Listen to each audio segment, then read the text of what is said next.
Line चालू है का यार? सभी को मेरा प्रणाम। लंबे समय के बाद मैं ऑनलाइन हुआ हूँ।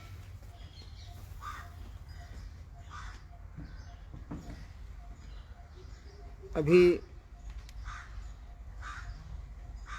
कोरोना का जो प्रकोप है घट तो जरूर गया है, लेकिन सावधानी उतनी ही बरतनी है। शासन का भी अनुरोध है कि दवाई भी और कड़ाई भी, हमको आपको भी इसका अनुपालन करना चाहिए, अन्यथा संकट में तो हम आप ही पड़ेंगे।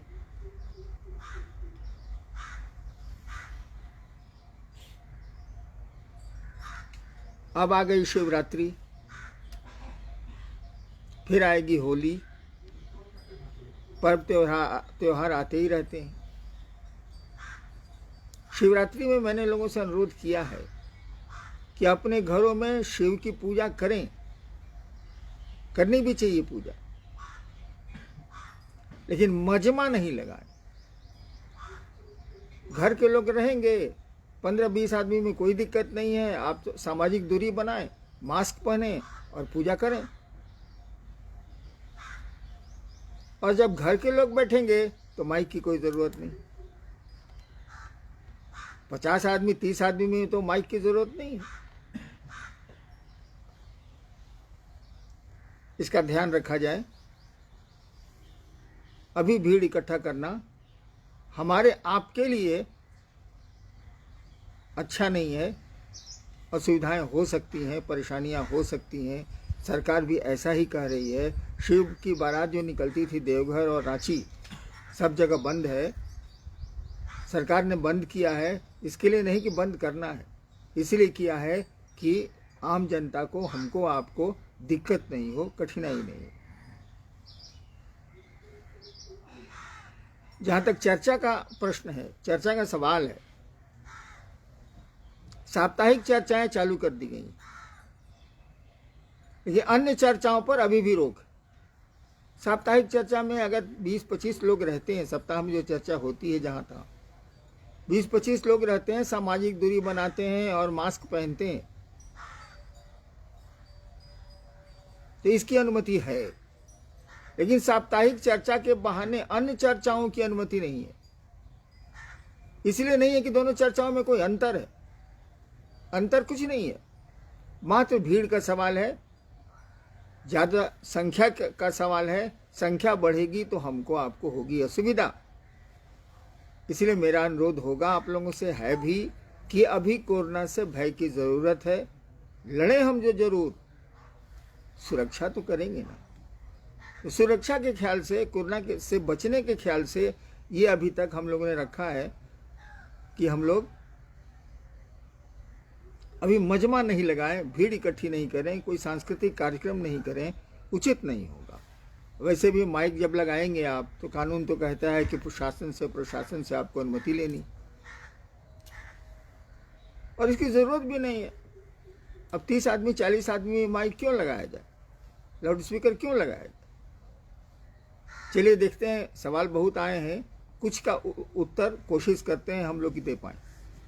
जी, जो आपने अभी कहा साप्ताहिक परिचर्चा और तरह की चर्चाओं से क्या भिन्न है, ये जिज्ञासा भी आई थी लुधियाना पंजाब से। मुझे लगता है कि ये स्पष्ट हो गया होगा उनको।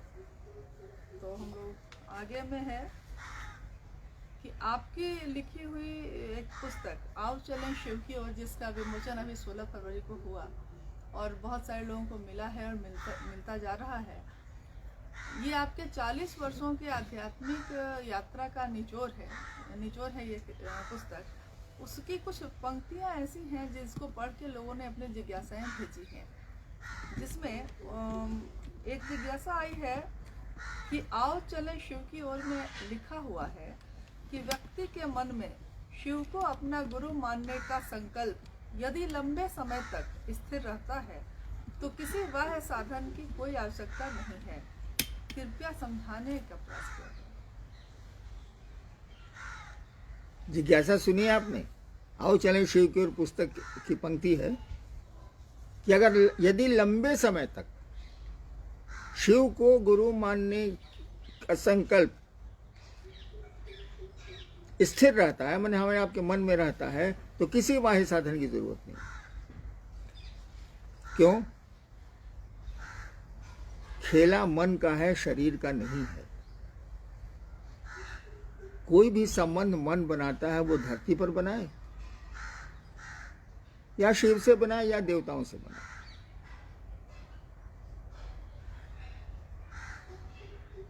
तो जब मन का खेला है, मन का सब कुछ है, रिश्ते मन बनाता है, शत्रुता मन करता है, मित्रता मन करता है, तो कहा गया है कि मन में अगर शिव को अपना गुरु, शिव को गुरु मानने का नहीं, शिव तो गुरु है ही नहीं, उनको मानिए चाहे नहीं मानिए क्या फर्क पड़ता।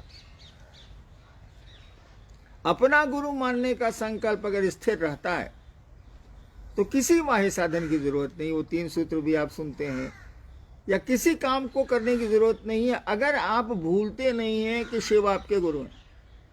अगर हम आप नहीं भूलें कि शिव हमारे गुरु हैं, मेरा गुरु है महादेव, तो किसी साधन की जरूरत नहीं है। दिक्कत क्या होती है, हम लोगों का मन भूल जाता है। जगत के आपाधापी में हम लोग भूल जाते हैं कि शिव हमारे गुरु हैं। ये बात दिमाग से हट जाती है। अगर नहीं भूलें तो धीरे धीरे ये बात, ये विचार आपके हमारे दिमाग से हम लोगों के दिल में उतरेगा, हृदय में उतरेगा, जो भाव जहां से पैदा होता है। इसलिए कहा गया है कि अगर मन में शिव को अपना गुरु मानने का भाव लंबे समय तक स्थिर रहता है तो किसी बाह्य साधन की जरूरत नहीं है। शिव तो गुरु हैं, वो गुरु का काम करते हैं। आपके साथ भी वो गुरु शिष्य का संबंध बना लेंगे, बन जाएगा। लेकिन मन में शिव रहे तभी न बनेगा, मन में कोई रहे तभी न संबंध बनेगा। मन से ही दूर हो गया तो संबंध भी सो जाए।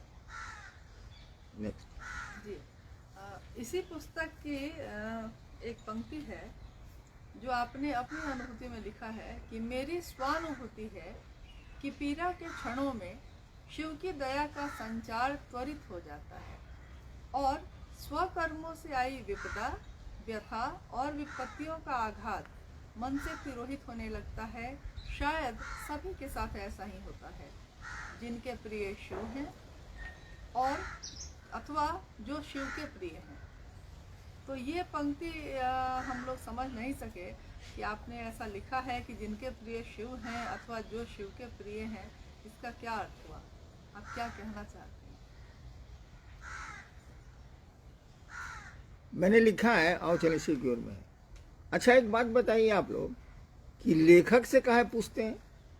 लेखक अगर अंडमान निकोबार में रहता है तो बिहार और झारखंड से पूछने जाइएगा कि आप क्या लिखें? अरे अपने पढ़िए, अपने समझिए। मैंने लिखा है कि मेरी स्वानुभूति है, मेरी अपनी अनुभूति है कि जब दर्द इंसान का बढ़ता है, यानी पीड़ा के क्षण आते हैं और आएंगे ही आएंगे। इस धरती पर आए हैं आप तो दुख आपको आने ही आने हैं। यहाँ से कहीं निकलिएगा तो अच्छी खराब दोनों तरह की सड़क मिलेगी। तो जिंदगी में भी खराब सड़कें भी मिलती हैं, अच्छी सड़कें भी मिलती हैं। दुख और खुशियाँ हमेशा चलती रहती हैं। मैंने देखा है कि जब दुख हमारे ही अपने कर्मों से आते हैं, वह परमात्मा तो किसी को कष्ट देता नहीं, वो तो कर्म फल हमारे हैं। कर्म हमने किया है तो फल हम लेते हैं। तो पीड़ा के क्षणों में आपके गुरु की दया, उस शिव की दया का संचार, फ्लो बढ़ जाता है। जो हमारी अनुभूति है, बढ़ जाता है तो एहसास कम होने लगता है। चीजें वहीं की वहीं रहती हैं, सुधार होता है लेकिन आपका एहसास कम हो जाता है, दर्द का एहसास कम हो जाता है। मैंने लिखा है कि शायद ये 2 तरह के लोगों के साथ जरूर होता है। एक जिनके प्रिय शिव हैं, जो शिव को चाहते हैं, जिनको शिव अच्छे लगते हैं। दूसरा शिव जिनके प्रिय, यानी एक जिस, मान लीजिए कि बंदर के बच्चे ने बंदरिया को पकड़ रखा है, तो उसको प्रोटेक्शन तो बंदरिया का मिल रहा है, अपनी माँ का प्रोटेक्शन तो उसको मिल रहा है, लेकिन बहुत लंबी कूद में हो सकता है कि वो बच्चा जो अपनी माँ को पकड़े हुए है वो गिर जाए, हाथ पांव टूट जाए, ऐसा हो सकता है। यानी जिनके प्रिय शिव हैं उनका मन चंचल है, हमारा सबका मन चंचल है। आज जो प्रिय है कल आपका अप्रिय हो जाता है, आज जो आपका शत्रु है कल मित्र हो जाता है, आज जो मित्र है वो कल शत्रु हो जाता है। यही मन ना जगत में चलता है, यही मन ना आसमान में शिव के पास चलेगा। आज हमको शिव प्रिय लगते हैं, कल नहीं लग सकते हैं, कारण जो भी हो, कोई घटना का क्रम हो, तब तो उनकी दया का संचार वैसा त्वरित नहीं होगा जो जिनके प्रिय शिव हैं उनके साथ होता है। हमने 40 वर्षों में देखा है कि कितने लोग आए शिव के, जो शिव को बहुत चाहते थे, मैंने उनको शिव अच्छे लगते थे, और आज मैं ढूंढता हूं तो वो कहीं नजर नहीं आते। जाने कहां गए वो लोग, उनकी प्रियता समाप्त हो गई। लेकिन अगर शिव प्रिय आपके रह गए तो एक दिन आप शिव के प्रिय हो जाएगा। अगर शिव आपके प्रिय रह गए तो एक दिन आप शिव के प्रिय हो जाइएगा। जब शिव के प्रिय हो जाइएगा तो अब बिल्ली ने बच्चे को टांग लिया। अब तक बच्चे ने बंदर को पकड़ के रखा है, माँ का प्रोटेक्शन इसको है, बंदरिया का प्रोटेक्शन इसको है, लेकिन लंबी कूद धरती के मजबूत थपेड़े से हो सकता है कि आपका मन शिव को छोड़ दे, यानी बंदरिया का बच्चा गिर जाए।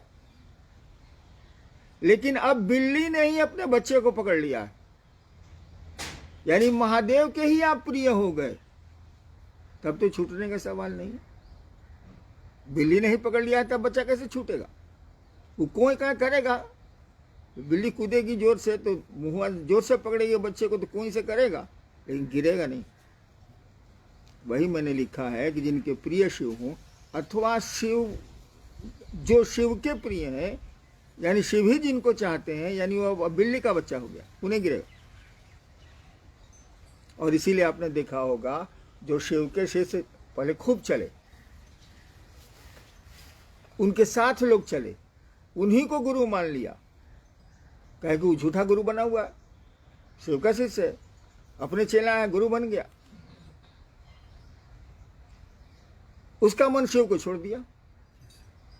मन चंचल है साला, कभी किसी को पकड़ता है, कभी एसी बनता है, कभी डीसी करंट बनता है साला, कभी पकड़ता है कभी छोड़ता है। तो उनके साथ के सारे लोग गिर गए, लोग नहीं चले, नहीं समझे। अब मान लीजिए मंडल जी के साथ कोई चल रहा है, मंडल जी ने शिव को छोड़ दिया, कोई कारण हो सकता है, लाखों अनेकों कारण हो सकते हैं, धरती है।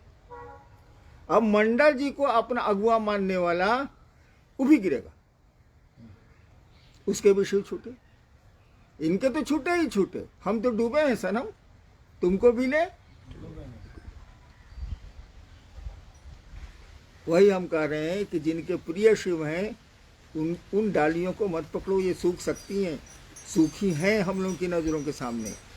उन डालियों को पकड़ने का प्रयास करो जो डालियां नहीं सूखेंगी, यानी शिव को जो प्रिय लगते हैं उनको पकड़ो, ताकि वो डालियां हरी भरी रहेंगी। बिल्ली ने ही बच्चे को पकड़ रखा है, वो बच्चा नहीं गिरेगा।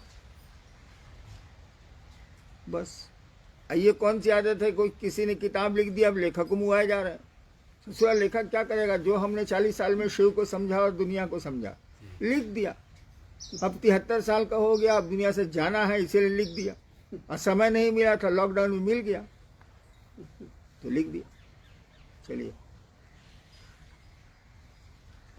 तो स्वाभाविक है, आपने इतना कष्ट किया है लिखने में, तो थोड़ा समझाने में तो समय देना होगा, क्योंकि सामान्य प्रवृत्ति से सामान्य जो समझ है उसमें थोड़ा समझने में दिक्कत होती है। और आपने कहा भी है कि ये पुस्तक दिमाग से नहीं समझी जा सकती है, दिल से समझना पड़ेगा इसको। हाँ भाई, जी, इस पुस्तक को दिमाग से नहीं समझ सकते, इसीलिए कि वो दिमाग से लिखी नहीं गई, दिमाग से समझिए कैसे। जी, वो पुस्तक दिल से लिखी गई है। और सच पूछिए तो मैंने लिखा भी नहीं है, कलम मेरी थी, कागज मेरे थे, लिखाने वाला कोई दूसरा कोई था जो हमको आपको दिखता नहीं। तो ये दिल की बात लिखी गई है तो दिल से ही न समझिएगा। शिव विचारों से नहीं पकड़ाएंगे, भाव से पकड़ाएंगे। इसलिए खुद ही भाव सत्ता है, भाव से पकड़ाएंगे। भाव सत्ता को दूसरी चीज से कैसे पकड़ लेंगे आप? तो किताब अगर भाव से लिखी गई है तो आपको भाव से पकड़ना होगा। और भाव दिल का पक्ष है, दिमाग का नहीं। दिमाग से विचार पैदा होते हैं। हाँ जी। इसमें आपने इसी पुस्तक में ये आपको क्यों लिखना पड़ा है कि मार्ग शिव शिष्यता का है और मंजिल भगवान शिव स्वयं। ये पंक्ति इस पे भी खत्म हो सकती थी कि मार्ग शिव शिष्यता का है और मंजिल भगवान शिव, लेकिन आपने इसमें एक शब्द जोड़ा है कि मंजिल भगवान शिव स्वयं। इसका क्या अर्थ होता है? इसमें क्या अंतर है? मैंने लिखा है मार्ग शिव शिष्यता का है। मैंने आपने शिव को गुरु माना है तो मार्ग शिव की शिष्यता का है। मंजिल शिव, तो शिव पर मैंने छोड़ा नहीं। इतने ही से काम चल सकता था कि मंजिल शिव, भगवान शिव। नहीं, हमने लिखा कि मंजिल शिव स्वयं, खुद। यानी शिव शिष्यों में कोई बाबा जी नहीं है, शिव शिष्यों में कोई अगुआ और श्रेष्ठ नहीं है। और अगुआ श्रेष्ठ हैं तो देख लीजिए क्या हो रहा है। अभी वीडियो वायरल हुआ है मुजफ्फरपुर साइड का। लग रहा है कि साहब एकदम महिलाएं हैं, लाल कपड़ा में हैं, एक आदमी खूब फूल माला पहने हुए है। तो हम लिखे नहीं हम कि शिव स्वयं। आप तो खुद ही शिव बनते जा रहे हैं। आता जाता कुछ नहीं है, शिव बने जा रहे हैं। एक आदमी की बात नहीं कर रहे हैं, बहुतों की बात है। आदमी का जगत के आकर्षण में मन रहता है, बिल्कुल सही है। लेकिन शिव को तो कारोबार में नहीं डालें, शिव को तो व्यापार में नहीं डालें, शिव शिष्यता को तो तिजारत का अड्डा नहीं बना लें। आप धरती उठाइए, व्यापार के लिए करिए। अब शिव शिष्य और शिव शिष्या को लेकर नौटंकी क्या कर रहे हैं भाई साहब? वो आपकी बहनें हैं, आपके भाई हैं। इसीलिए हमको लिखना पड़ा शिव स्वयं। मैंने हरिनारायण भी नहीं, मंडल जी भी नहीं, फलना जी भी नहीं, वो दीदी नहीं, महादेव खुद। वही तुम्हारे अगुआ हैं, वही तुम्हारे मार्गदर्शक हैं, वही तुम्हारे गुरु हैं, वही तुम्हारे गंतव्य हैं। तुमको जाना भी वही है। यही तो। इसी में आपने अपने उन समय के बारे में लिखा है जब आपने शिव को गुरु बनाया था और धीरे धीरे आप कहते हैं कि मैं अकेला चला था, कारवां बनता गया। ये कारवां बनने में सैकड़ों, हजारों, लाखों, करोड़ों लोग आए। लेकिन आपने लिखा है इस किताब में कि शिव गुरु से जुड़ने के अभियान में मेरी कोई लौकिक अथवा पारलौकिक चाहत नहीं थी। मेरी नहीं थी कोई वित्तेषणा, धनेषणा, लोकेषणा और न ही पुरुषार्थ चतुष्टय जैसे अर्थ, धर्म, काम और मोक्ष की अभिलाषा। तो ये जो शब्द हैं वित्तेषणा, धनेषणा, लोकेषणा और पुरुषार्थ चतुष्टय, इन शब्दों का जिक्र जो हुआ है वो समझने में असमर्थ हूँ। नवादा बिहार से है ये जिज्ञासा। ऐसा मैंने चाहत, जी ऐसा मैंने आपकी गंभीर इच्छा। तो कहा जाता है कि तीन ही ऐसाएं होती हैं आमतौर पर। उसका जो वर्गीकरण किया गया है उसमें तीन ही ऐसा माना गया है। धनेषणा, धन की चाहत, लोकेषणा, 20 आदमी में हम वीआईपी हैं, सम्मान, और तीसरा है पुत्रेषणा, जिसका जिक्र उसमें करने की कोई उपयोगिता नहीं थी। पुत्रेषणा माने हमको बेटा नहीं है, पुत्री की ऐसा नहीं है, पुत्रेषणा है। ऐसा में चाहत, और वो भी गंभीर चाहत। तो हमने लिखा है कि शिव को जो मैंने गुरु माना और लोगों को बताना शुरू किया उसमें मेरी कोई ऐषणा नहीं थी, कोई सम्मान की ज़रूरत हमको नहीं फील हुई, कोई धन की ज़रूरत नहीं फील हुई, कुछ भी नहीं था। एक ही था कि महादेव इतने अच्छे गुरु हैं, लोगों को उनसे जोड़ा जाए। और नहीं थी पुरुषार्थ। पुरुषार्थ 4 तरह के माने जाते हैं, अर्थ, धर्म, काम और मोक्ष। भारतवर्ष का यही रहा है आज तक। न हमको धन चाहिए था, न कामनाएं थी, न धर्म जैसा कुछ था। मूल धर्म का तो था, ताकि धर्म वही होता है जो जिसे धारण किया जाए। और मोक्ष की चाहत, मोक्ष लेके हम क्या करेंगे? जो मेरी मानसिकता है, मोक्ष लेके हम क्या करेंगे? एक तो शिव है, एक तो ईश्वर है, तब तो जगत का ये हाल है, इंसान की ये स्थिति है। दूसरा कोई भगवान बन ही जाएगा तो क्या फर्क पड़ेगा? तो मैंने कभी मोक्ष वगैरह चाहा नहीं। मैंने शिव को चाहा कि मैं शिव हो जाऊं, मैं सिद्ध हो जाऊं। ऐसी कोई मेरी चाहत नहीं है।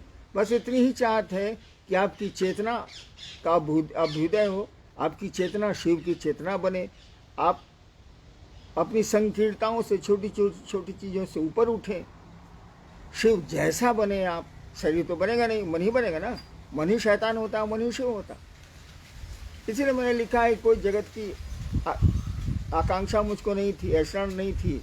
और न वो जो हमारे यहाँ परंपरा से चल रहा है कि पुरुषार्थ चतुष्ट है, न उसकी अभिलाषा थी। उस दिन भी नहीं थी। आज भी मुझको गौर से देखिएगा तो लगेगा इस आदमी को नहीं। नेक्स्ट। जी, ज़्यादातर लोग जो आपको देखते आए हैं या देखते हैं, वो लोग समझते हैं कि वरुण गुरु भ्राता साहब हरिंदर जी के जीवन में न तो दर्द होगा, न तो कांटों की चुभन होगी, न तो किसी भी ऐसी चीज़ से उनको गुजरना पड़ा होगा। जिनके गुरु शिव रहे हैं उनके लिए तो राह बहुत आसान होगी।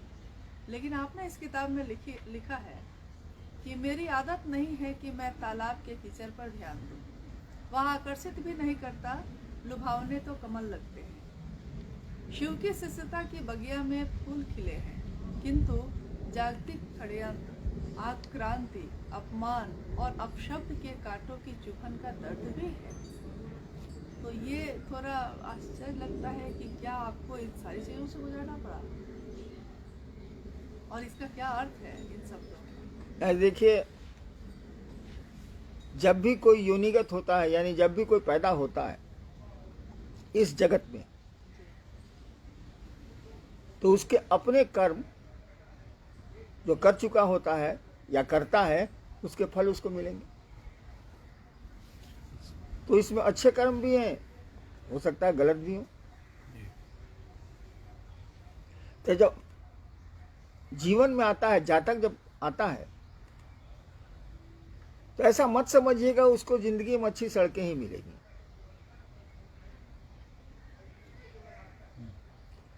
आप भी शहर में चलते हैं, कहीं चलते हैं, तो आपको हर जगह अच्छी सड़क मिलेगी, इसकी कोई गारंटी नहीं ही मिलती है। कम से कम घर तक, एनएच तक जाने में, घर और एनएच के बीच में तो ऊबड़ खाबड़ मिलता ही मिलता। एनएच पर भी दिक्कत है, जहां था वो तो होना ही होना।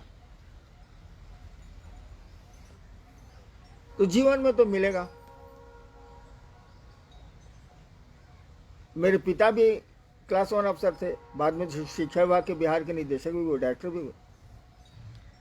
लेकिन बचपन से मेरी कुछ आदत ऐसी थी कि किसी को अच्छी नहीं लगेगी।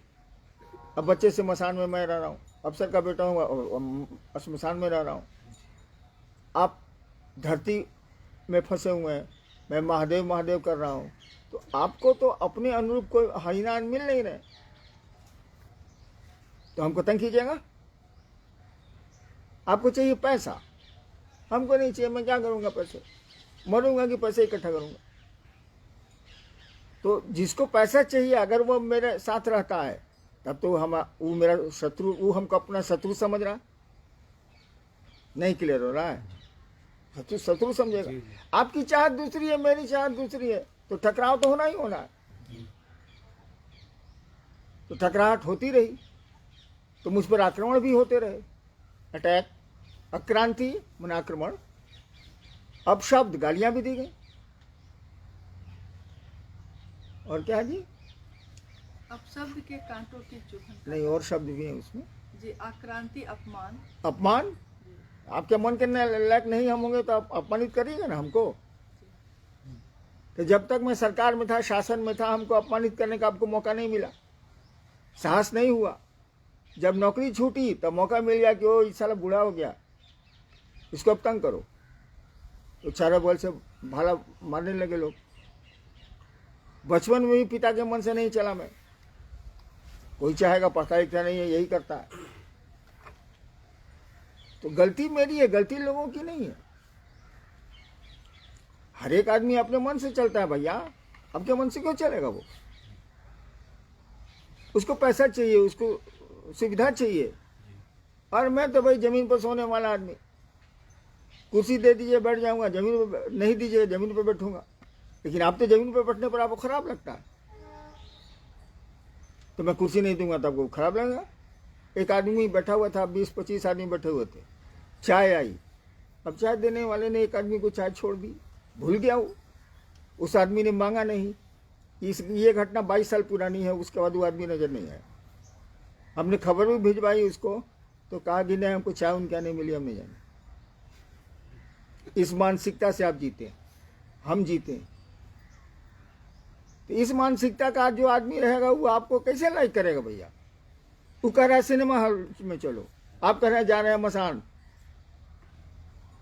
वो कह रहा है कि चलो क्लब, आप कह रहे हैं शिव चर्चा में हम जा रहे हैं यार, तो पसंद कैसे करेगा भाई? तो आक्रांति भी मेरे साथ आई, मैंने आक्रमण कर, लोगों ने आक्रमण भी किए कि मारो सारे को, गालियां भी दी। इसलिए देखते हैं मैं एक जगह कहाँ रहता हूँ, भागता चलता हूँ। रांची में 3 जगह मैंने बदला, देवघर में भी 2 जगह बदला। तो पब्लिक हमको तंग नहीं करती है, वो हमसे जो सटा हुआ है ना वह तंग करता है। पब्लिक हमसे क्या लेना देना, जनता को हम किसी से क्या लेना देना, दूसरे से आपको तो लेना देना होता नहीं। जिससे लेना देना है बस उसी से मतलब है। हमें है अपनों का भय है, यही मैंने लिखा है। और क्या लिखा? हाँ, लेकिन जो मैंने काम किया महादेव की दया से 80 से लेकर अब तक, उस फुलवारी में फूल खिले हैं भाई साहब। ठीक है, कांटों की चुभन भी है। उसी में आगे हमने लिखा है कि सड़े हुए पानी को कौन देखता है, लेकिन जब कमल खिल जाते हैं ना तो हम लोग गाड़ियां रोकते हैं, एको को तोड़ो नहीं यार। कमल नहीं रहता है तो नाक पर रुमाल रख के गाड़ियां पास करती हैं, कीचड़ महकता है। लेकिन कमल रहता है तो कैसा हम लोग करते हैं, ए गाड़ी रोको जी, कैसे कमल तोड़ो ना, क्या खूबसूरती है। तो वही मैं कह रहा हूं कि फूल खिले हुए हैं, लेकिन फूलवा के नीचे कांटा भी है भाई साहब, वो भी चुभा है हमको, अभी भी चुभता है। मैं कहता ही हूं कि मेरे चारों ओर भाले की नोक है और उस बीच से मुझको निकलना पड़ता है भाई साहब। और जान लीजिए, शिव की ओर सामान्य आदमी चलता है, उसके दर्द का एहसास हमको आपको नहीं है, उसकी पीड़ा का एहसास हमको आपको नहीं है। जैसे शिव सामान्य दिखते हैं, सामान्य व्यक्ति भी शिव की ओर ही चलता है, और वो चलता है तो चलता है। हाइनान ने अपनी ज़िंदगी में एक सामान्य आदमी का जीवन गुजारा है, अभी भी वही स्थिति है, और शिव की ओर चल रहा हूँ। कोशिश करता हूँ कि लोग भी चलें और लोग भी चलें। कम से कम आप सुंदर तो होइए, आपका मन सुंदर तो हो। नेक्स्ट जी, आपने उन सभी लोगों के लिए जो 1980 के दशक से लेकर अब तक चल रहे हैं, चलते रहे हैं और पूर्व में भी चले हैं, उनके लिए लिखा है इसमें कि बहुतेरे शिवसे से 1980 के दशक से ही बड़ी लगन और तन्मयता से शिव गुरु पथ के अनुगामी हैं। मैं अवनत हूँ घनेरों शिव शिष्यों के सामने, जिन्होंने वर्षों से शिव गुरु और उनकी शिष्यता को व्यापक करने के निमित्त निरंतर सफल प्रयास किया है। सचमुच वे महान और प्रणम्य हैं। शिव गुरु के पथ पर शिव शिष्याओं के निरंतर योगदान ने मुझे सदैव उनका ऋणी बनाया है और मैं उनका ऋणी हूँ। दुनिया आपको प्रणाम करती है और आपने इसमें लिखा है कि मैं प्रणम्य हूँ, मैं झुका हूँ, अवनत हूँ। ये आपने मतलब क्यों लिखा है? देखिए, महादेव ने तो आके आपको नहीं कहा कि तुम दूसरों को शिव का शिष्य बनाओ। मैंने कहा 10,000 साल के इतिहास में दूसरों को शिव का शिष्य बनाने का उद्घोष हईना नामक आदमी के द्वारा किया गया। और आप चले, शिव की ओर चले, लोगों के बीच चले, और तभी न कारवां बना, तभी न भीड़ आई, तभी न आप कहते हैं कि 2 करोड़ से ज्यादा शिव शिष्य हैं भारत में। नहीं, आप मेरे कहने पर चले, ठीक, बहुत नहीं चले तो बहुत चल के छोड़ दिए, बहुत चलते चलते भी मेरे लिए घात करते हैं। लेकिन ऐसा तो सबके साथ नहीं है। 1000 में 2 आदमी हो सकता है घात करने वाला, लेकिन बाकी 998 तो आदमी ठीक है। तो मेरे कहने पर आप चले, मेरे कहने पर शिव शिष्यता आपने बढ़ाई आगे, तो पांव किसका धोऊं मैं? आपके एहसान मुझ पर है। वही मैंने लिखा है कि मैं पद प्रक्षालन करूंगा। जो लोग शिव के मार्ग में, शिव शिष्यता के मार्ग में चल रहे हैं, चल ही रहे हैं 80 से 90 से, मैंने लिखा है कि मैं उनका पांव धोऊंगा। वो मेरे लिए प्रणम्य है, मैं उनको प्रणाम करता हूँ, अवनत हूँ, उनके सामने झुका हुआ हूँ। ये शिव शिष्यों के लिए कहा। शिव शिष्याओं को भी कहा, जो महिला शिव शिष्य है उनको भी कहा कि वो लोग भी तो अथक परिश्रम कर रही हैं इस काम में, तो उनका मैं कर्जदार हूँ, उनका मैंने कर्ज खाया है। एक शुरुआत मैंने की, मैंने कहना शुरू किया और तब आप चले जा रहे हैं, किए चले जा रहे हैं। ऐसा तो नहीं कि आपको परेशानियां नहीं हुई, यहाँ तो साल परेशानी होनी है, कौन बचा है इससे? तब भी आप चल रहे हैं। जो चल रहे हैं उनको मैंने प्रणाम किया है, मैंने कहा है कि मैं आपके पांव धोऊंगा। चल रहे हैं सो आप चल रहे हैं, आप सही में महान। गुरु भाइयों को भी मैंने कहा है कि आपका मैं पांव धोऊंगा, गुरु बहनों को भी मैंने कहा है कि मैं आपका ऋणी हूँ, आपका कर्ज मैंने खाया है, आपके एहसान मुझ पर हैं, आपने शिव की दिशा में पांव बढ़ाए हैं, लोगों को शिव की ओर प्रेरित किया है, महादेव की ओर। चलिए भाई, सबको प्रणाम।